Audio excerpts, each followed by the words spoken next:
Coming up in today's newscast, the tentative ceasefire with Gaza seems to be holding. Defense Minister Lieberman resigns from his post, and a letter on German anti-Semitism written by famed physicist Albert Einstein in 1922 sells at auction.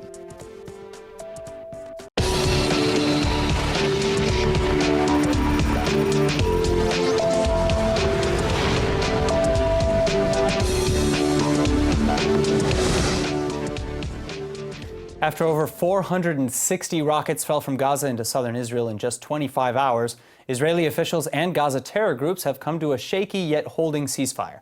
There have not been any reports of rocket fire from Gaza since Tuesday evening, allowing some semblance of normalcy to resume in the south. Egyptian officials facilitated the hours-long negotiations between Israel and Hamas Tuesday afternoon. IDF forces did apprehend a Gazan Palestinian man this morning, however, acting on his own along the northern Gaza border fence.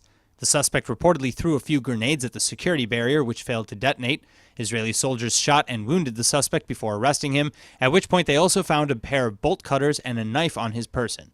It's for reasons like this, as well as the possibility that hostilities might resume at any moment, that Israeli forces have remained at their posts along the Strip. And in fact, both Israeli and Palestinian military officials have stated their determination to respond diligently to any threat. Restrictions on southern Israeli residents were, however, lifted last night as a tentative calm begins to creep back in. Hostilities began Sunday evening when an Israeli unit was caught working undercover in the southern Gaza town of Khan Yunis. Israeli officials say it was an intelligence-gathering mission gone awry, while Hamas says the unit was there to assassinate one of their members. 7 to 10 Palestinians, mostly militants, were killed in the resulting exchange of fire, as well as Israeli Lieutenant Colonel Mem, as he's been addressed in the press. Another Israeli soldier was injured before their team was extracted, but this ultimately led to the back and forth over the last few days. One civilian in Israel was killed and at least 50 others were injured in the Hamas rocket and mortar attacks. Israel in turn reportedly struck at least 150 targets within the Strip. So far we have struck more than 150 military targets, all of them military targets belonging to either the Hamas or the Palestinian Islamic Jihad, again signifying the difference here between what the terrorists do and what we do. They target civilians and we target terrorist activities.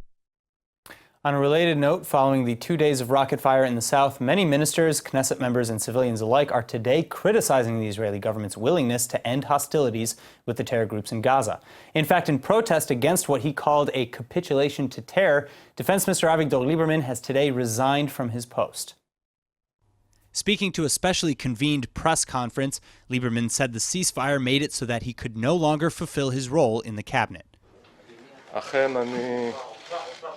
כאן על מנת להודיע על התפטרותי מתפקיד שר הביטחון של מדינת ישראל. השאלה נשאלת למה דווקא עכשיו.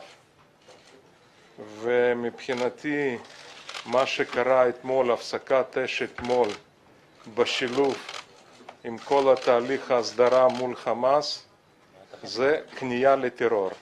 מבחינת הסדר ההגיוני, מבחינת אינטרס הביטחוני, היינו חייבים קודם כל לסיים את הסיפור של הדרום. סיפור של הדרום קודם לכל. ואותה רפיסות שגילינו היא כמובן מקרינה גם לזירות האחרות. לא הייתי ממשיך לכהן בתפקידי כשר הביטחון, לא הייתי יכול להסתכל בעיניים של תושבי דרום. Oddly, though, this resignation doesn't come as a surprise, as Channel 10 actually reported that during the ceasefire talks, Lieberman, Justice Minister Ayelet Shaked, Environmental Protection Minister Zev Elkin, and Education Minister Naftali Bennett all proposed an alternative response. But their idea was rejected by other ministers at the meeting, and Lieberman was obviously furious. Well, now, before the dust has even settled, Education Minister Naftali Bennett and several Likud members are already claiming that they are Lieberman's rightful replacement. Threats to leave the coalition have even been made over the appointment, putting Prime Minister Netanyahu in a very tough spot to negotiate, choosing between a defense minister who will toe the party line and a potential early election. Meanwhile, several other politicians have also taken the opportunity to slam Netanyahu for a supposedly lax response to Hamas. Zionist Union Chairman Avi Gabay and Yesh Atid head Yair Lapid both criticized the Prime Minister for, quote, failing to restore calm and for not having a long-term plan to deal with the threats in the south. And during an Army radio interview, even the father of late IDF soldier Hadar Goldin, whose body is still being held by Hamas in Gaza, said that, quote, "The Prime Minister has turned us into a country of suckers, and in the Middle East, it's very dangerous to be a sucker."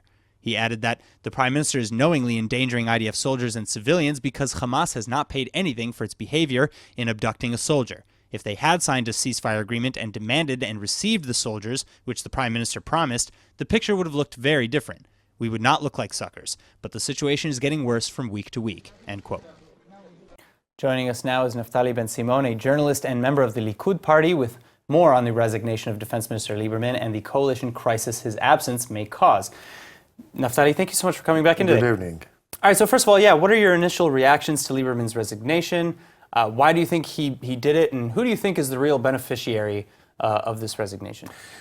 Well, there is no doubt that it's a political earthquake. Not every day the Minister of Defense is resigning, and 24 hours after a ceasefire, a very fragile ceasefire with Hamas. So it's obviously a political earthquake, and we are asking ourselves now who will come next after Lieberman. And there are some choices, and Prime Minister Netanyahu have to decide very fast before it will become more fragile. His coalition, who will replace Lieberman, or we are going to a new election. So that's actually really my next question anyway, is what do you think is more likely? Are we headed to elections, or do you think that it's more likely that Netanyahu will find somebody, anyone, at some point to fill the role? Well, it's not the best time the best timing for Prime Minister Netanyahu to go for an election. It's not good for him now, there are a lot of different pending cases. The public criticism and sure. It's not good. But with a coalition of 61 members without Lieberman and his party, it will be very difficult. And of course, he will not hold this portfolio of the Minister of Defense, Netanyahu, and he will bring someone. And the question who will be Naftali? No, not me. Naftali Bennett, or someone from outside. And as we can see, Naftali Bennett, he can make some problems for the coalition. So now what I see here is we are like playing a political game on the back of the citizen of the South. And the ridiculous situation is that after this resignation, I think the biggest winner of the day is Hamas, unfortunately. All right, so my final question today is, assuming somebody like Bennett or Ayelet Shaked does take up the defense ministry position, and as you said, they have a lot to bargain with, mostly their position in the coalition. So if they were to take up the new defense ministry position, how would their policies actually even really change that from Lieberman's? It will not be any change, any difference, but at least they want to show to the public that you have to understand, Aaron, being a Minister of Defense, it's a statement, it's a political statement that you can be also a Prime Minister. In Israel, if you are not a Minister of Defense, if you are not a general, if you are not someone that saw the enemy from close, it's impossible to be a Prime Minister. And Naftali Bennett think only about that, how he can be a Prime Minister from this position of Minister of Defense. But it's that, do you think he will have any different policy towards Gaza? I don't think so. I don't think so. All right, Naftali, thank you so much for coming in. My pleasure. Naftali Ben-Simon.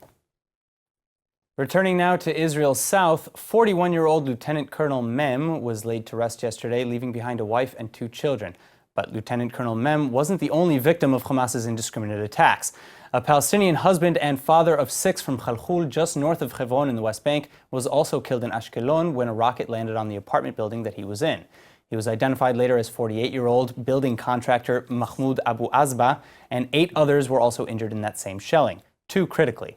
In fact, at least 50 other civilians in Israel were also wounded and or hospitalized. by the 2 days of Hamas rocket and mortar fire. That's why, despite the shaky ceasefire appearing to hold, many Israeli citizens are siding with the now former defense minister, Avigdor Lieberman. Many Israelis, especially residents of the southern Gaza border communities, are today demanding that the government do more to end the threat from Hamas.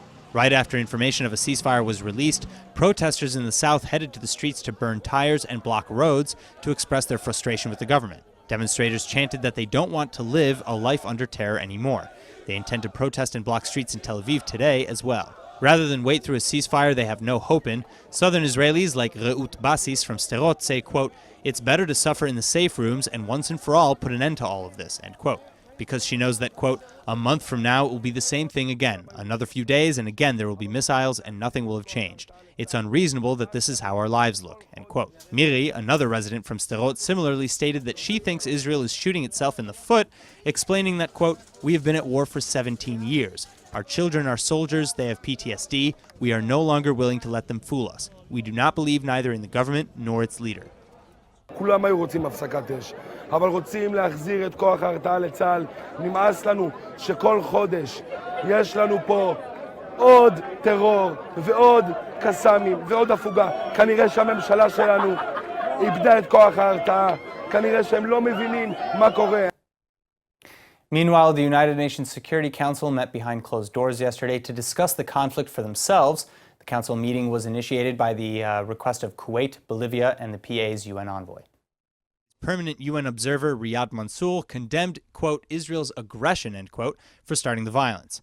Kuwait, which represents many Arab countries, chimed in as well, as monitoring on social media also reflected the currently heightened hostility against Israel in the Arab world. Israeli United Nations Ambassador Dani Danon, on the other hand, addressed the UN ahead of the Security Council meeting to point out that first, Israel did not start the aggressions, and second, regardless of what started it, Hamas commits war crimes every time it targets civilian populations. Every time Hamas fires a rocket, children at school, adults at work, families across Israel hear this.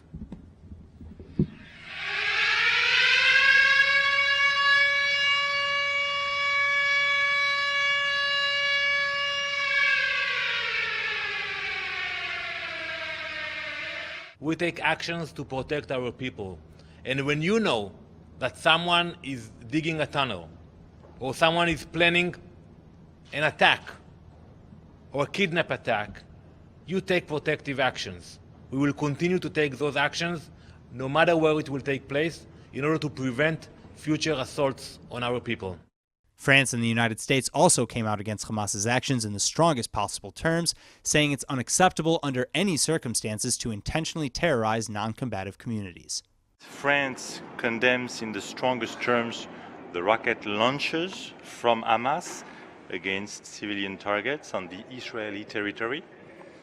The fear in which the populations of southern Israel live must stop. That's a very important thing. At the same time, the disproportionate violence against Palestinians must also stop. Former Pink Floyd frontman Roger Waters is one of the most outspoken and controversial faces of the anti-Israel BDS boycott movement. But now in Argentina, as the musician is touring Latin America, local Jews have started a campaign against him. LTV's Joy Gavijon is here to tell us more. Thanks, Aaron. So as you said, Roger Waters is currently in South America with his Waters Us Plus Them tour. And as expected, he took his time to speak out against Israel. Now, during his time in Argentina, he gave 2 shows and he participated in a pro-BDS event in Buenos Aires where he tagged Israel as an apartheid state, accusing Israel of killing Palestinian children, called the public to keep fighting and pressuring Israel and the United States, and so on. Well, it's sad to say, but this is not surprising at all.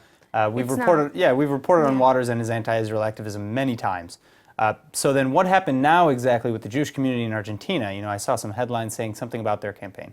Yeah, well, some Jewish institutions released statements and decided to condemn Roger Waters. The Argentina Zionist organization called him, quote, "one of the great anti-Semites of our time," end quote. And this was in an online campaign against the singer titled Roger Waters Out. Now, the petition was sent to the organizers of the shows and has gotten almost 8,000 signatures. Wow. And it ends saying, quote, "We Latin Americans say to Roger Waters, we wish you weren't here," end quote. All right, well, that is something. I especially love the pun. Yes. Yes. And that's not all, because the Simon Wiesenthal Center also released a statement saying that Roger Waters came to Latin America only to promote the BDS. And they focused on how he uses anti-Semitic symbols under the pretext of artistic freedom. And they cite as an example the pig-shaped balloon that he uses on his shows that has a Star of David on it. And so... Wow. So, yeah, I mean, again, now some of these arguments are nothing new, you know, the pig balloon, for example. So at least for me, what's most shocking right now is really more the timing. I mean, this is less than 3 weeks since the Tree of Life synagogue shooting in Pittsburgh, where 11 people were murdered, yet this anti-Semitic rhetoric and hateful behavior still comes to light and is supported by other artists. Yes, it's terrible, but luckily some celebrities are standing against anti-Semitism. Actress and activist Alyssa Milano announced that she's not going to be speaking at the next Women's March unless the leaders and organizers Linda Sarsour and Tamika Mallory, who have been aligned with Louis Farrakhan, condemn his latest remarks about Jews. And she's not alone in this because she was followed by actress Deborah Messing too. So. All right, well, that's pretty fair to ask, I think, considering that Farrakhan compared Jews to termites and said that satanic Jews have infected the whole world with poison. So how did the Women's March respond, though? Well, yeah, so far the Women's March organizers released a statement saying that their leaders stand against anti-Semitism in all forms, but there is still neither a response from Sarsour and Mallory themselves nor a condemnation of Farrakhan. And that's basically what Milano and Messing are expecting, what they're waiting for. Sure. So. All right, well, this is far from the only conflict, unfortunately, in Hollywood with respect to the Palestinian-Israeli conflict. I mean, there's also this big online campaign launched by the V Palestine team to condemn Hollywood stars for supporting the IDF. Right, and that started because many Hollywood celebrities, actually more than 1,000 celebrities, including Ashton Kutcher, Pharrell Williams, and Andy Garcia, among others, participated in the annual conference of Friends of the IDF in California, where they raised almost $60 million in donations for the Israeli army. And now, of course, they're under the gun of pro-Palestinian and anti-Israel groups, I see. Exactly, yes. So, all right, well, it makes sense that they're getting backlash by these pro-Palestinian activists who are promoting the idea that, you know, Hollywood funds terror with a hashtag. Yeah, now there's this hashtag that says Hollywood funds terror, and it's trending topics. Yeah. All right, well, I'm curious to see how this all plays out. I expect you back when more on this comes out. Thank you for your report, Joy. Of course, Aaron.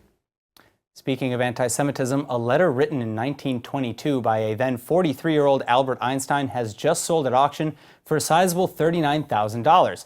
And in the letter, addressed to his sister, the famous physicist details his fears regarding the rising anti-Semitism and Nazi presence in Germany. This is a letter Einstein wrote to his sister in August 1922, a few weeks after Rathenau was assassinated. Einstein in that time escaped from Berlin because he was afraid that he's the next one. And he's writing to his sister and he's speaking about anti-Semitism and the hate that he feels in Germany. And this is more than 10 years before the Nazis are going to government. The letter reads, quote, "Here are brewing economically and politically dark times, so I'm happy to be able to get away from everything. Nobody knows where I am and I'm believed to be missing," end quote. It continues, though, that, quote, "I'm doing quite well in spite of all the anti-Semites among my German colleagues," end quote. According to historical record, Einstein was likely setting off from the northern port of Kiel en route to Japan when he wrote the letter to his sister Maja. Authorities apparently told Einstein that he was not safe and may even be the next target for attack, following the assassination of his friend and fellow Jew, Foreign Minister Walter Rathenau. And clearly, his caution paid off, as 10 years later, when the Nazi regime finally rose to power, he was away on a tour abroad. He later renounced his German citizenship altogether, relocating to the United States, where he remained until his death in 1955. Moving on, diabetes is a major public health issue, and it can often take over the lives of those who suffer from it. Now, in most cases, diabetes treatment is associated with injections, but a new Israeli innovation is fighting the global diabetes epidemic in a very different way, and just in time for today's Global Diabetes Awareness Day. AlTV's Doriana Mizrahi joins us with more. So, Aaron, this is really incredible. A Jerusalem-based company called Oramed Pharmaceuticals has developed an innovative oral insulin capsule, ultimately transforming the injectable treatments we know today into oral therapies. So, okay, just to be clear, this isn't any sort of cure or anything, but just an alternative to injections, correct? Exactly. Dramatic and sustained changes to diet and exercise have produced wonderful results, but there's currently no simple cure for either type 1 or type 2 diabetes. Still, Oramed is really changing the rules of the game along with other breakthrough Israeli medical technologies, and the capsules created are for both types of diabetes and are currently in advanced FDA clinical trials. Wow, that sounds amazing. It is, and I love that there will be patients that are not going to be insulin dependent like they were, and the drug will be far less expensive, so people's wallet will also be given a break. I'm happy to hear that. You know, it's always good for people to both have their cake and eat it too in such a way, you know, have their medications and not go broke. So thank you for your report, Delia. Thank you for having me. In other high-tech news, Israeli scientists have now announced that they've discovered a way to engineer tissue implants using a patient's own cells. That's not all. Tel Aviv researchers say that their fully personalized tissue implant could pave the way towards developing any kind of tissue implants from just one small fatty tissue biopsy. The research was revealed in a university statement after its publication in the scientific journal Advanced Materials. And according to the research, the new tissue implants will be engineered from the patient's own biomaterial cells. As a result, scientists say that this development will greatly reduce the risk of a negative immune response to an organ transplant. The current method for tissue engineering is where cells are isolated from the patient and cultured in biomaterials, synthetic or natural, which are typically derived from plants or animals and assembled into functional tissue structures. But after the transplant, it can still lead to an immune response that can ultimately reject the implanted tissue.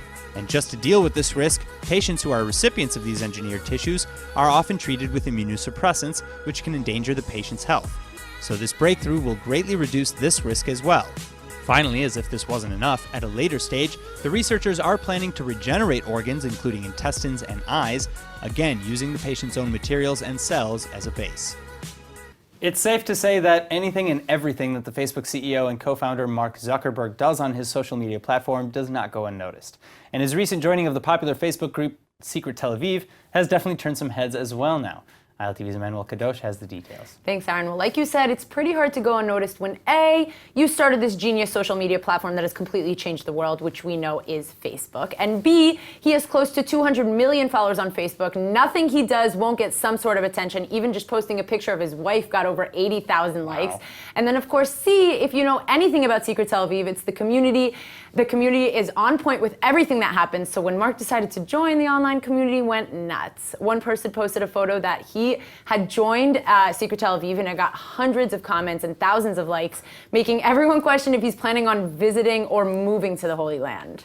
All right, I mean, it kind of is pretty exciting that he even noticed this group. He's probably exposed to many, many other Facebook groups and pages that, you know, having him like our little Secret Tel Aviv is kind of an honor. It is, yeah. So tell me, okay, is he coming for a visit or is he moving to Israel? Because I've heard some pretty crazy rumors. Well, like we've learned probably the hard way, you can't trust everything you read online. However, when another member shared a screenshot of Zuckerberg joining the group, Mark responded by saying, quote, "Hey, I'm glad to be here to stay more connected with Tel Aviv. It's been too long since my last visit, and thanks for creating this community." So hopefully a future trip is planned for the social media master, but one thing is for sure, he's totally on board with the whole hummus-loving aspect of the country. One member commented on the screenshot and wrote, "I hope that our new member likes hummus," to which Zuckerberg responded, "Everyone likes hummus." And you can imagine that, you know, the comment alone got hundreds of likes.